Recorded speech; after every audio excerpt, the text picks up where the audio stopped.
चलिए chemical bonding देख लेते हैं। केमिकल बॉन्डिंग होता क्या है? दो या दो से ज्यादा एटम्स के बीच में जो फोर्स ऑफ अट्रैक्शन होता है, उसी फोर्स ऑफ अट्रैक्शन को हम लोग केमिकल बॉन्ड बोलते हैं। उसी फोर्स ऑफ अट्रैक्शन को क्या बोलते हैं? केमिकल बॉन्ड बोलते हैं। जो आपका एटम के अंदर वैलेंस शेल होता है, वैलेंस इलेक्ट्रॉन होते हैं, वही रिस्पॉन्सिबल होते हैं इस केमिकल बॉन्ड के लिए, क्योंकि एटम जो है वो अपने लास्ट शेल से, लास्ट जो उसका ऑर्बिट होता है, लास्ट ऑर्बिट को क्या करेंगे? Valence orbit. तो उस वैलेंस ऑर्बिट से ही अपने इलेक्ट्रॉन को, वैलेंस इलेक्ट्रॉन को लूज करता है और उसके बाद केमिकल बॉन्ड्स का फॉर्मेशन होता है। और जितने भी एलिमेंट्स हैं अभी तक 118 एलिमेंट्स डिस्कवर्ड हुए हैं। उन 118 एलिमेंट्स में केवल 8 आपके जो 6 नोबल गैसेस हैं, जो 6 आपके नोबल गैसेस है वही स्टेबल हैं। बाकी सारे एलिमेंट्स, जितने भी मेटल्स हैं, नॉन मेटल्स हैं, वो सारे के सारे अनस्टेबल हैं। और वो जितने भी अनस्टेबल एलिमेंट हैं वो कोशिश करते हैं इनर्ट गैस के कन्फिग्रेशन को फुलफिल करने का। और वो कैसे करते हैं? तो दो तरीके से। एक होता है आपका डुएट, एक होता है ऑक्टेट। एक होता है डुएट, एक होता है आपका ऑक्टेट। ऑक्टेट यानी लास्ट शेल में 8 electron, 8 electron in last shell. और डुएट यानी 2 electrons in last shell. Last shell में 2 इलेक्ट्रॉन हो तो उसको हम लोग डुएट बोलते हैं। क्या बोलते हैं? डुएट। और लास्ट शेल में अगर 8 इलेक्ट्रॉन्स हो तो उसको हम लोग ऑक्टेट बोलते हैं। इतना बात समझ में आया? अच्छा, अब जैसे है n इज इक्वल टू 1 2 4 5 6 7 है। अब 1 से लेके 2 तक फर्स्ट सेल में कितने इलेक्ट्रॉन? फर्स्ट सेल में आपका होता है 2 इलेक्ट्रॉन, 2 इलेक्ट्रॉन। सेकेंड में 8, थर्ड में 18, फोर्थ में 32, और ऐसे ही चलते चलते जाएगा। यहाँ से लेके यहाँ तक जितना भी है सब में कितने इलेक्ट्रॉन होंगे? 32। अब एक चीज यहाँ पे समझिए, केवल जो आपका फर्स्ट ऑर्बिट होता है, केवल जो फर्स्ट ऑर्बिट होता है उसी के लास्ट शेल में केवल 2 इलेक्ट्रॉन होते हैं। फर्स्ट ऑर्बिट का फर्स्ट जो शेल होगा, यानी फर्स्ट जो ऑर्बिट होगा, उसी के पास केवल 2 इलेक्ट्रॉन होंगे।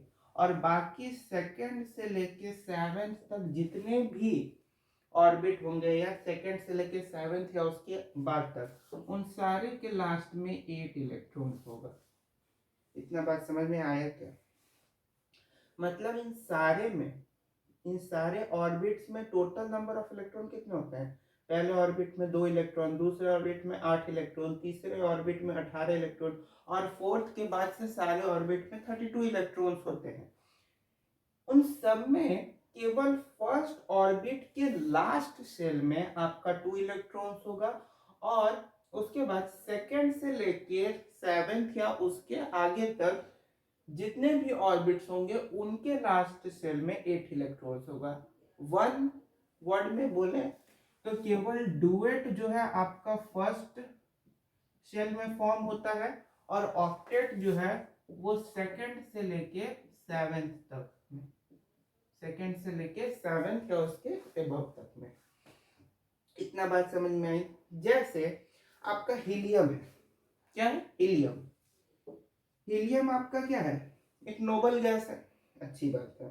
तो ये आपका स्टेबल है। हीलियम क्या आपका स्टेबल है? 1s2 का कन्फिग्रेशन लिया हुआ है, 2 इलेक्ट्रॉन्स है लास्ट शेल में, तो डुएट का कन्फिग्रेशन लिया हुआ है। इसके पास जितने एलिमेंट है, जैसे लिथियम, तो लिथियम का क्या होता है? 1s2 2s1। अब ये अपना लास्ट सेल से 1 इलेक्ट्रॉन लूज करेगा। अगर ये अपना 1 इलेक्ट्रॉन को लूज करता है, क्या करता है? लूज करता करता है तो उस केस में इस पे कौन सा चार्ज आएगा, 1+ चार्ज। और ये जो इलेक्ट्रॉन को ये लूज किया तब ये किसका कन्फिग्रेशन अडॉप्ट किया, 1s2, यानी कि 2s, ये 1 इलेक्ट्रॉन लूज कर गया तो ये चीज खत्म। तो केवल किसका कन्फिग्रेशन बचा, 1s2, और 1s2 में 2 इलेक्ट्रॉन है, यानी कि लिथियम जो है ऑक्टेट नहीं किया, लिथियम क्या किया, डुएट का फॉर्मेशन किया।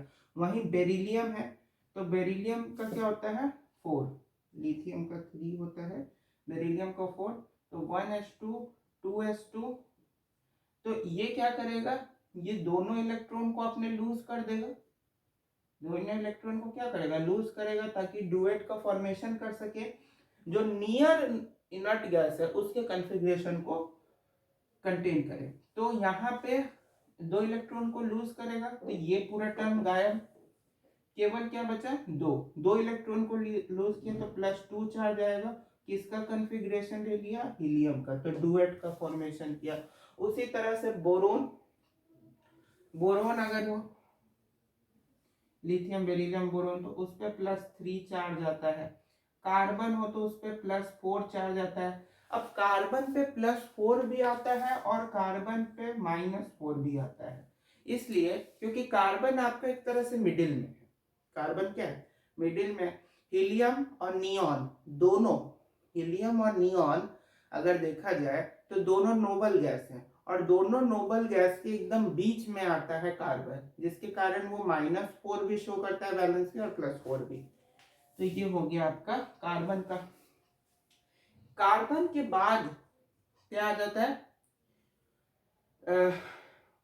नाइट्रोजन। नाइट्रोजन आपका -3 वैलेंसी शो करता है, क्यों, क्योंकि नाइट्रोजन का कॉन्फ़िगरेशन होता है 1s2 2s2, सॉरी नाइट्रोजन 7 होता है 1s2 2s2 2p3, यही होता है। अब ये क्या करता है कि अपने इसको देखो 2p3 है, हाफ फिल्ड है, इसको अगर 3 इलेक्ट्रॉन और मिल जाए, 3 इलेक्ट्रॉन और मिल जाए तो ये आपका क्या कर लेगा, ऑक्टेट को पूरा करेगा। ये 3 इलेक्ट्रॉन अगर इसको और मिल जाएगा तो यहाँ पे 3 इलेक्ट्रॉन पहले से 3 और मिल गया, 6 और 2 8, और सेम शेल है सेकेंड ऑर्बिट में, और सेकेंड ऑर्बिट में आपका 8 इलेक्ट्रॉन होता भी है, और 8 इलेक्ट्रॉन, और सेकेंड ऑर्बिट से 7th शेल तक 8 इलेक्ट्रॉन चाहिए भी होता है ऑक्टेट को पूरा करने के लिए। तो इस केस में क्या किया, ऑक्टेट को पूरा किया, ऑक्टेट को, इसीलिए N-3 चार्ज को अडॉप्ट किया। समझ में बात आई, चलिए अब यहाँ पे इतना चीज समझ में आया। अब यहाँ पे एक चीज और समझते हैं कि एटम्स एक दूसरे से कंबाइन क्यों करते हैं, एक दूसरे से जुड़ते क्यों हैं।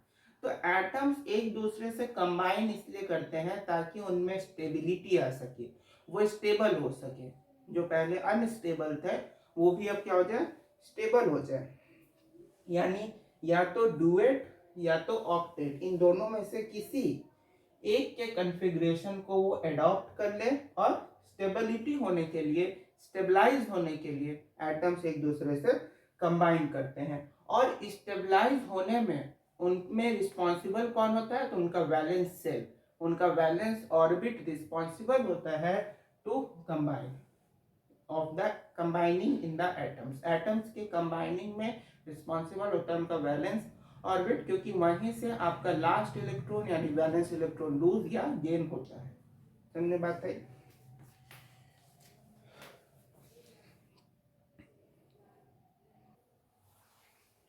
चलिए अब देख लेते हैं। हम अभी बताए कि मेटल एटम्स कैसे स्टेबल होते हैं। अब एटम्स स्टेबल तो होते हैं, लेकिन स्टेबल होने के लिए वो 3 फैक्टर्स को शो करते हैं। 3 फैक्टर कौन कौन से हैं, पहला फैक्टर है, मतलब 3 तरीके से वो स्टेबलाइज होने का कोशिश करते हैं। पहला है गेन और लूज ऑफ इलेक्ट्रॉन, इलेक्ट्रॉन का गेन या लूज, ठीक है, एक मिनट। अच्छा, अगला होता है आपका शेयरिंग ऑफ इलेक्ट्रॉन्स, यानी इलेक्ट्रॉन को शेयर करना, पहला होता है गेन या लूज करता है, दूसरा होता है शेयर करना, और तीसरा होता है दान कर देना, ठीक है, डोनेट कर देना, डोनेशन ऑफ इलेक्ट्रॉन।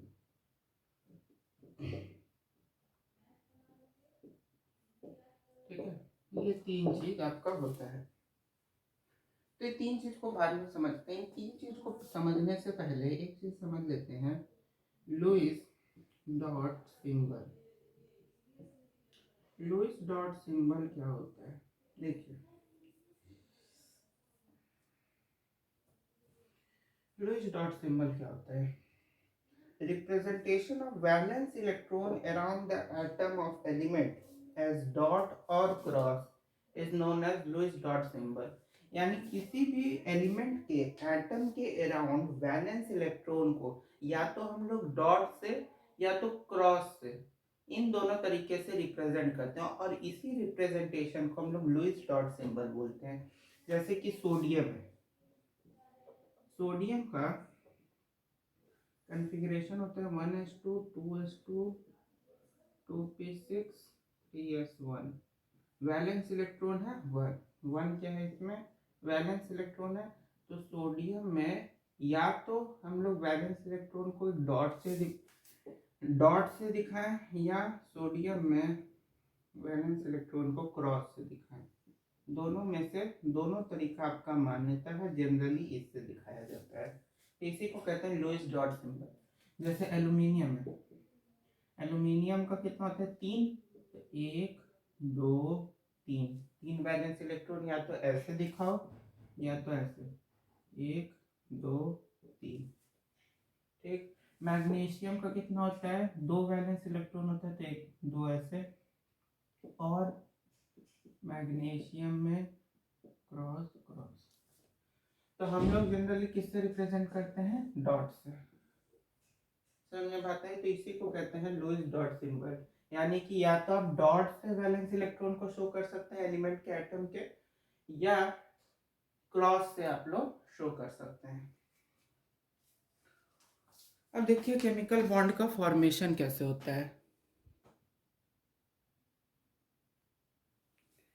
चलिए NaCl का देखते हैं, मतलब पहले लूज और गेन ऑफ इलेक्ट्रॉन देखते हैं, लूज और गेन ऑफ इलेक्ट्रॉन।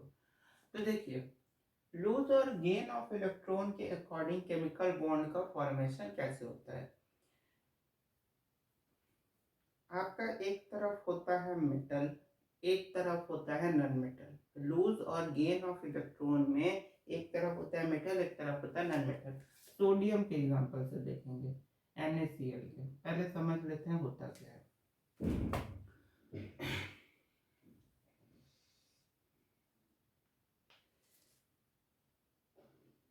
मेटल और नॉन मेटल्स के बीच में जो लूज और गेन ऑफ इलेक्ट्रॉन होता है, उससे जो केमिकल बॉन्ड आपका बनता है उसको हम लोग इलेक्ट्रोवैलेंट बॉन्ड या आयनिक बॉन्ड बोलते हैं। ठीक है, जिसमें मेटल्स क्या होते हैं, डोनर होते हैं, जो कि इलेक्ट्रॉन को डोनेट करते हैं और अपने आप को कैटायन के फॉर्म में फॉर्म करते हैं।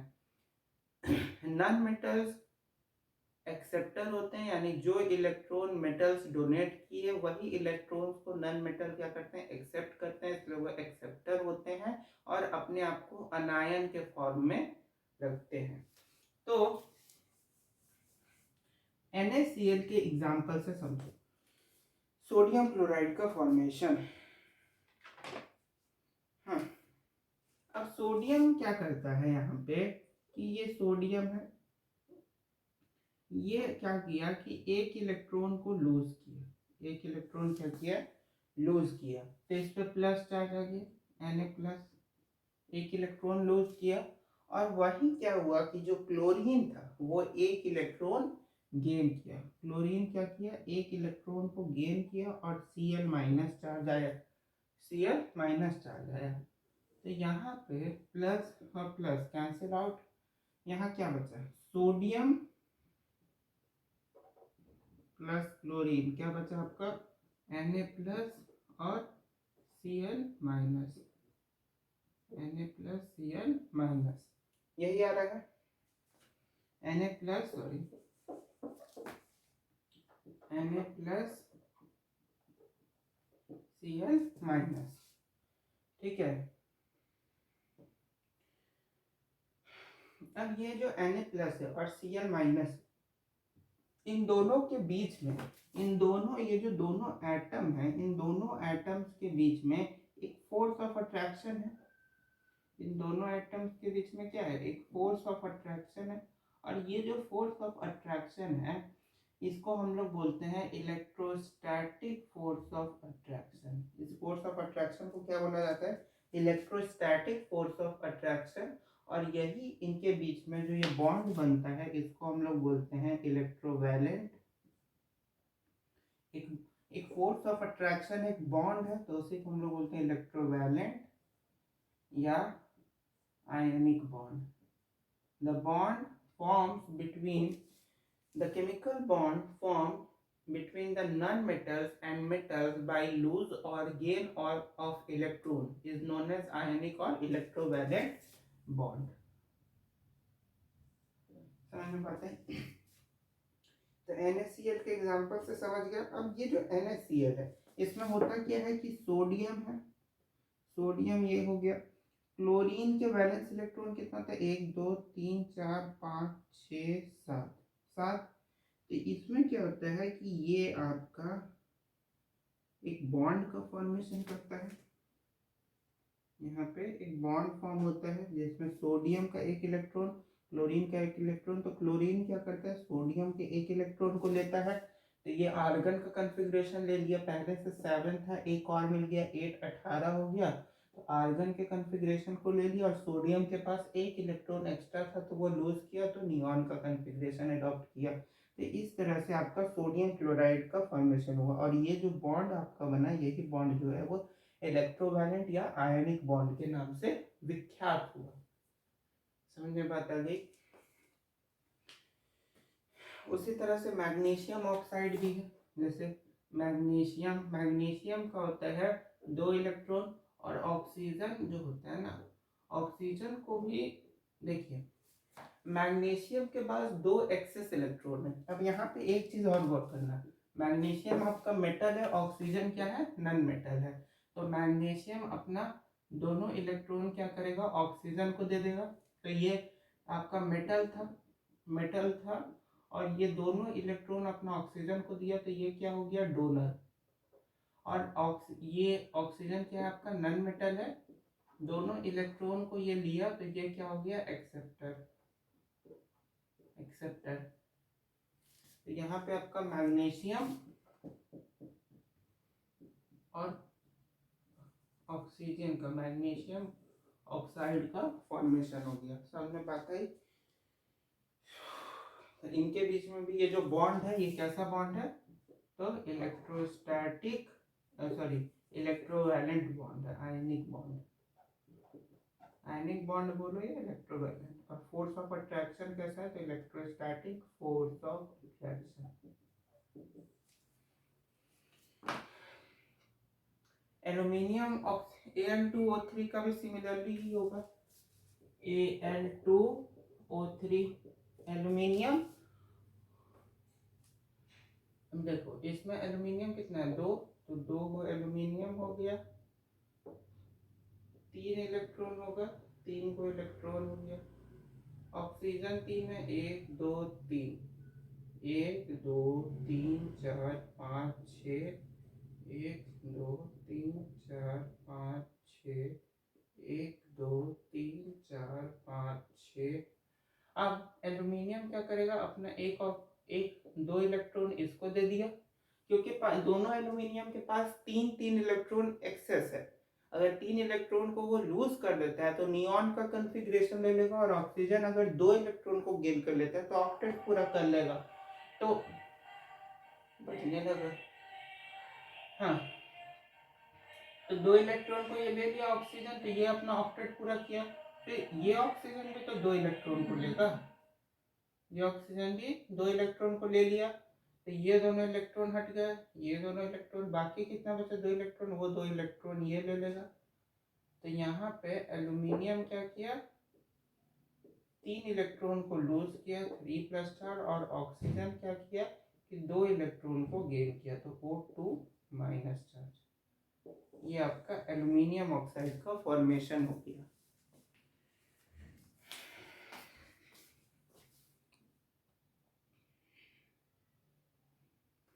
अच्छा, जिन मॉलिक्यूल्स में अब ये सारे जो केमिकल बॉन्ड्स आपके बने, ये सारे किन मॉलिक्यूल्स बने?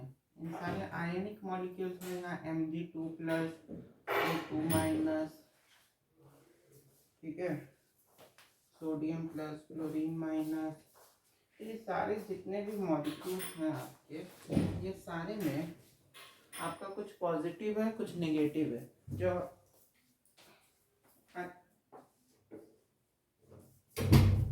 आयनिक मॉलिक्यूल्स बनते हैं,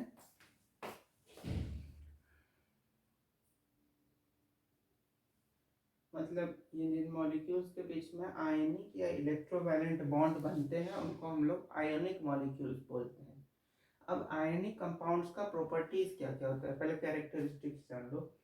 कैरेक्टरिस्टिक्स मतलब उसका क्या क्या खासियत होता है। तो पहला मतलब उसमें क्या क्या चीज जरूरी होता है। पहला कि मेटल्स और नॉन मेटल्स होने चाहिए, क्योंकि मेटल्स जो है अगर इलेक्ट्रॉन लूज करेंगे तभी ना नॉन मेटल्स गेन करेंगे। तो मेटल्स और नॉन मेटल्स होने चाहिए पहला। दूसरा, मेटल जो इलेक्ट्रॉन लूज करता है, मेटल इलेक्ट्रॉन लूज करता है, पॉजिटिव चार्ज को एडॉप्ट करता है। नॉन मेटल इलेक्ट्रॉन गेन करता है, निगेटिव चार्ज को एडॉप्ट करता है। दोनों के बीच में स्ट्रॉन्ग फोर्स ऑफ अट्रैक्शन होता है जिसको इलेक्ट्रोस्टैटिक फोर्स ऑफ अट्रैक्शन बोलते हैं। और जो मॉलिक्यूल्स के बीच में इलेक्ट्रोवैलेंट बॉन्ड बनता है उनको हम लोग इलेक्ट्रोवैलेंट मॉलिक्यूल या आयनिक मॉलिक्यूल्स बोलते हैं। इनकी प्रॉपर्टीज क्या क्या होंगे? तो प्रॉपर्टीज में यही आएगा कि मेटल्स और नॉन मेटल्स से मिलके बने होते हैं। आयनिक और इलेक्ट्रोवैलेंट जो बॉन्ड होते हैं उनके बीच में इलेक्ट्रोस्टैटिक फोर्स ऑफ अट्रैक्शन होता है। मेटल्स नॉन मेटल से मिलके बने होते हैं। दोनों के बीच में जो बॉन्ड होता है उसको हम लोग इलेक्ट्रोवैलेंट या आयनिक बॉन्ड बोलते हैं। आयनिक मॉलिक्यूल्स जो होते हैं वो हार्ड होते हैं, रिजिड होते हैं, सॉलिड होते हैं, क्योंकि इनके बीच में बहुत कम पैक्ड स्ट्रक्चर होता है इनका और बहुत कम वैकेंट स्पेस होता है, जिसके कारण ये हार्ड होते हैं, रिजिड होते हैं। समझ में बात है? तीसरा और पॉइंट ये हो गया कि आयनिक मॉलिक्यूल्स जो होते हैं ये ओनली सॉल्यूबल होते हैं वाटर में, H2O में आपका सॉल्यूबल होते हैं। अब क्यों सॉल्यूबल होते हैं वो सारी चीजें को बताते हैं।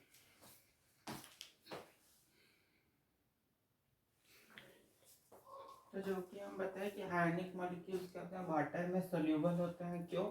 क्योंकि आयनिक मॉलिक्यूल्स का नेचर भी कैसा होता है, पोलर, और वाटर का नेचर भी होता है पोलर। तो दो अगर सिमिलर चीज है, पोलर प्लस पोलर, तो इनके बीच में जो इंटर मिक्सिंग होगा वो बहुत ज़्यादा हाई होगा।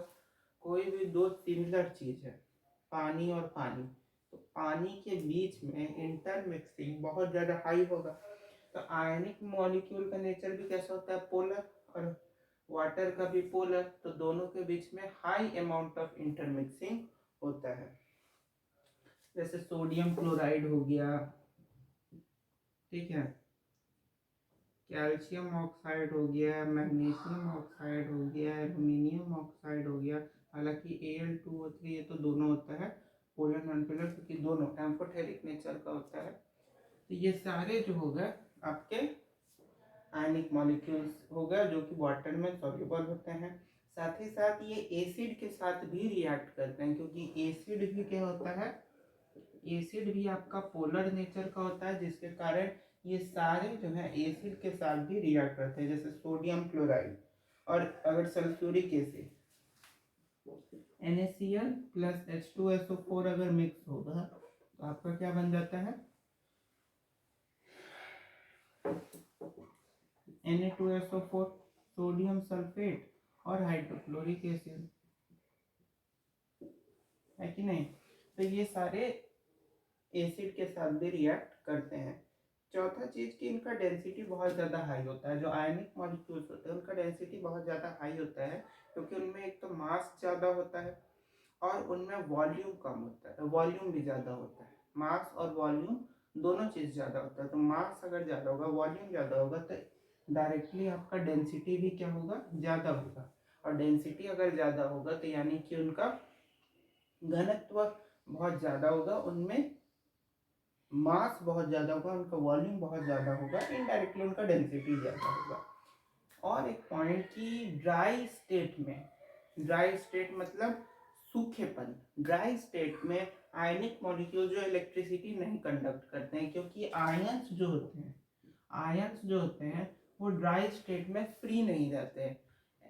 केवल कहाँ इलेक्ट्रिसिटी कंडक्ट करते हैं, एक्वस सॉल्यूशन में, क्योंकि उसमें आयंस जो होते हैं वो कम्प्लीटली फ्री होते हैं, जिसके कारण आयंस केवल कम्प्लीटली क्या होते हैं, फ्री होते हैं एक्वस सॉल्यूशन में, जिसके कारण इलेक्ट्रिसिटी आयनिक मॉलिक्यूल्स कंडक्ट करते हैं एक्वस सॉल्यूशन में इलेक्ट्रिसिटी, जबकि ड्राई स्टेट में इलेक्ट्रिसिटी को कंडक्ट नहीं करते हैं ionic molecules due to not free of ions, ions free नहीं होते हैं।